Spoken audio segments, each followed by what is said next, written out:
So you published this book, Women in Leadership. It's going through, you talk about different leadership styles. You also draw out the tension between boldness and humility.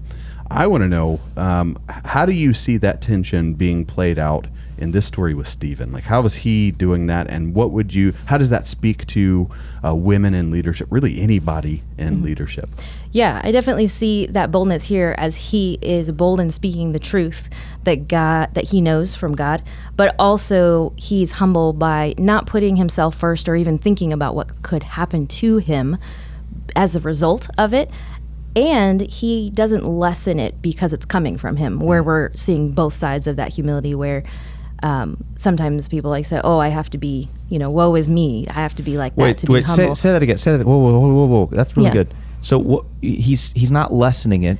He's not lessening the message because he believes that it's coming from him. So like sometimes leaders are that false humility, saying, I'm a weak leader and I'm this, and you guys are so great, and I'm only great because you're great. And there are truths in the sense of we're great together as a team. Right.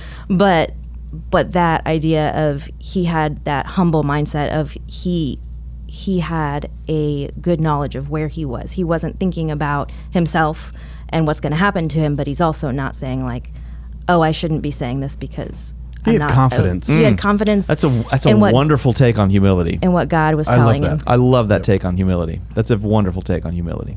So just making sure that you're not trying to compensate by having a super loud voice or super quiet, I shouldn't even be here. Review what Stephanie said in the first time you asked her a question.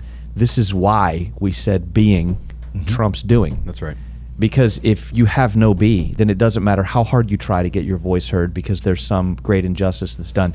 That's true. It is unjust. That's true. But if you try to break injustice just to break injustice and have no being, and then you step in, what you experience on the other side will eat you for lunch. Yeah.